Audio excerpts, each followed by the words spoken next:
Doesn't tell us what day, just a day. 37 years ago, Mrs. Winchester was told by a spiritualist that the reason a person dies is because that person does not continue to build additions to the house in which they live.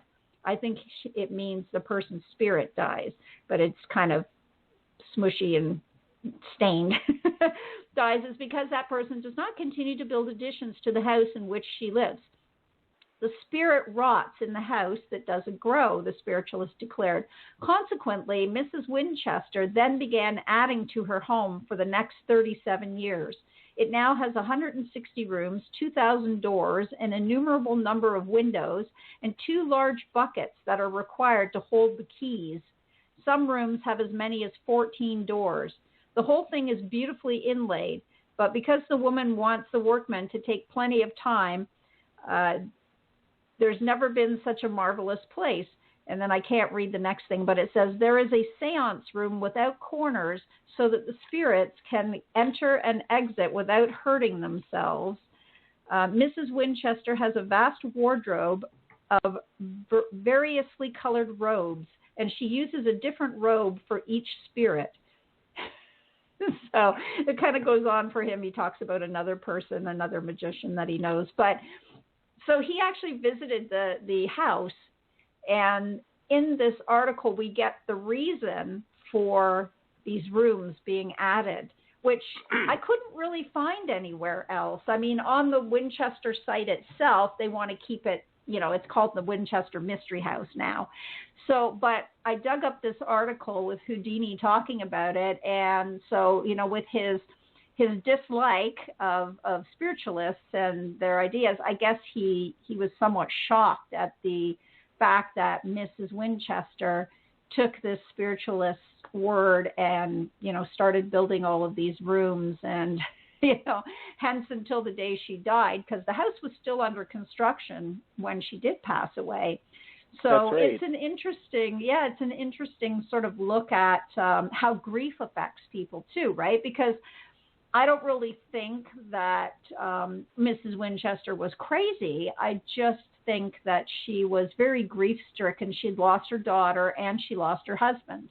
And so maybe this was just her way of, trying to keep their spirit alive after this spiritualist had told her, that by adding rooms, essentially, I guess it would give the spirits places to wander. And without... Yeah, that's possible. So, that's not a story I've ever heard before. The one that I'm familiar with is the common story within the paranormal that she would have to continually build this home for herself because of the spirits who had fallen victim to the Winchester rifles. And she believed that her family and the family fortune were haunted by these ghosts, and by only continually building this house could she appease the spirits.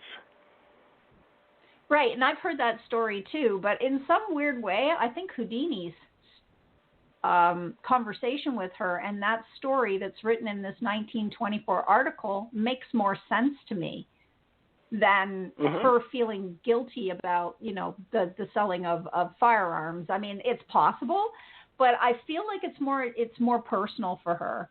That's something that as a person you might feel bad about, but I think losing your husband and your daughter and then being told by a medium that if you don't continue to add on to the house that they will die, their spirit will die off, is probably much more of a propellant to push someone forward than guilt of her husband making millions off of gun sales, right? I don't know. I'm just thinking that makes sense. I can see where that story is coming from. Sure. Yeah. And I mean the fact that Houdini spoke with her and had visited her personally before she died. Because this article is in 1924. She died in 1923. But what I've gathered from this is that he actually, when he's telling that story, I think he visited it before she passed away. So it's possible, or it's possible that he's just getting, firsthand or secondhand, I guess, at that point, information from perhaps her staff, her house people that she had around her that would still have been alive and living in the house for some time until, everything was settled with the estate. So I don't know. I mean, either way, it's kind of an interesting thought, right? For how it is indeed, for sure. That story, and why she continued to build onto the house. And I have heard that story about the guilt and I think they used that in the film too, as, sort of the catapult for the story. But I don't know. Yes, they did. Being a medium myself and being somebody who does that, I find that the personal reason of her husband and her daughter would be more compelling. But that's just me. That's my thought on it, right? And of course, we have we really, I guess we don't know, because first off, she's been dead a long time, 100 years almost now.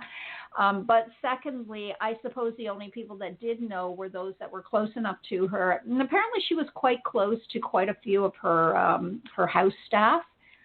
So that would have been, I would suspect, maybe where Houdini got his information, or like I said, he perhaps got his information from Mrs. Winchester before she died, but it doesn't really get into the details. But that being said, it's still kind of really cool that he went to the house and he, went through it and had that opportunity.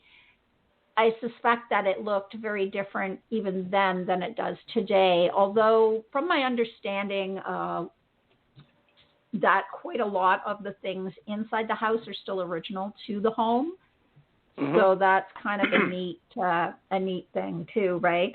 And I know that when I visited, and it's been, I don't know, I think I was 17 when I was there. It's been a lot of years, 40 years. A lot has changed since that time in the house. So it would have. They've done a lot.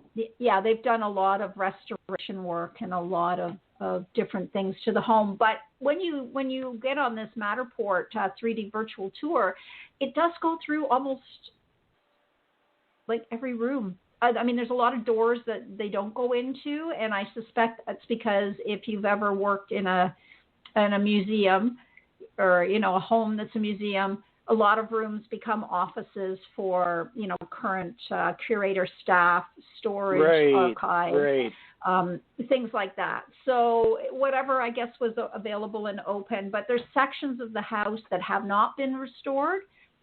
So they're quite run down, and you can see like the lath and plaster sort of falling off the walls, but you can see remnants of the original wallpaper and different things like that, which I find really fascinating. I mean, if you're not really into old homes and, the architectural features of these beautiful old homes, that part of it probably won't interest you, but it's certainly just the sideshow feel.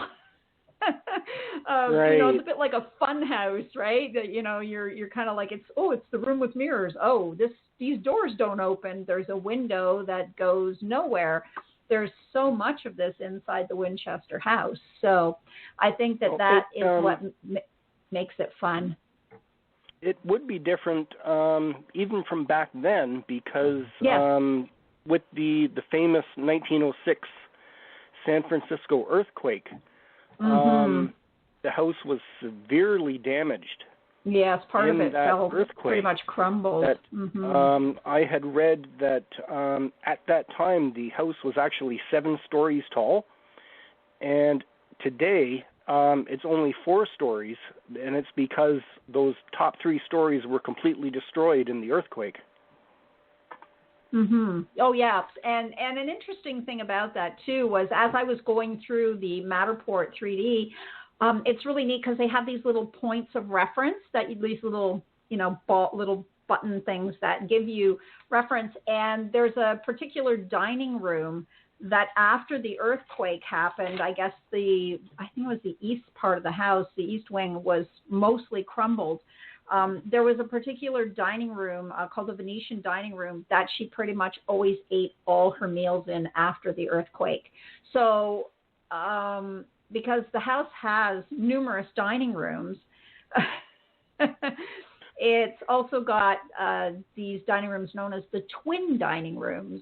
And those are really interesting because they're sort of butted up against each other lengthwise. So even though they're called twin dining rooms, it doesn't mean they're exactly the same interior-wise. It's just that they're side by side like twins. And so the first dining room has, they're both quite elaborately appointed with woodwork and fireplaces and things like that. But they also have doors between them. So I suspect that if she was entertaining and it wasn't a larger number of guests, you could, close off the one dining room with the really big table, and it would be intimate enough that you could have, 8 or 10 people around one table. But if you were having 20 or 25 people over for a dinner party, you could open up the second dining room, and there's this other long table. And while they're not close together, you could sit your guests at either end and pretty much still see each other through this twin dining room setup. So really interesting. Right. And, just some of the features of the house. And you can definitely, when you're inside, get a feel for when parts of the house were built. And that's, for me, anyways, I understand because I do archaeology, but also because I spend a lot of time in old homes and museums and things like that are museums. Even my house, it was started as a blasting bunker for a canal to house tools and equipment. And so the main piece of the bottom floor, there's no basement in my house, which is a house now. It's sitting on a slab, and it was put up in 1820, so I have 2-foot thick walls. So if anything, wow. Any of the explosive happened to kaboom for some reason, it was sort of confined inside this bunker. And right. I only have a tiny little window in my living room, dining room area that is maybe 2 feet tall by 10 inches wide. It was a slot window just for ventilation. And so you can see through my house, too. Like I can see the additions that were added on for the purpose of work in the structure, but then I can start to see when the house started to become a home, like somebody was living in it. And so I've got additions that go from the original 1820 to when they added a sort of upper loft to the house in about 1860. And the original roof line is still within the current roof line up in the attic. So you can still see the original roof line, which has cedar on the roof still to this day from probably 1860 up there. And then you can see that at that point, I guess it may have become a house, maybe in the late 1800s, but it would have been a very small home. It would have only had that 1.5 rooms downstairs and then a sleeping area above. Then you can see that somewhere around 1920 is when they started to add to my house. So the kitchen expands. There's a kitchen expansion. There's a back entrance hall expansion. Then there's a back room expansion. And then there's an expansion on the upper level where they added another bedroom and then another bedroom. And while from the outside of the house, you can't really tell, when you're inside the house, you can tell because you've got to sort of step up in the bedroom at one point for the back half addition, which was done probably in the 1930s. And so I looked at the Winchester house and I see the same thing. So you go through it and you can see, this was probably the original farmhouse. You can see there's a parlor and there's, a couple of rooms that I think you can guess the original staircase is there. So you can sort of see what's the original, and then all this sort of springs up around it. And then see what's been built up around it, right. Right, and you can tell, too, even like with the one kitchen that was added, a very large kitchen, it looks to be probably about 1920 to 25. It's got those big white subway tile all over the walls and in the pantry, and that was very popular in the 20s and 30s. So you can tell by that addition, plus the shapes of the counters, because they have more of that Art Deco rounded edge feel to them, and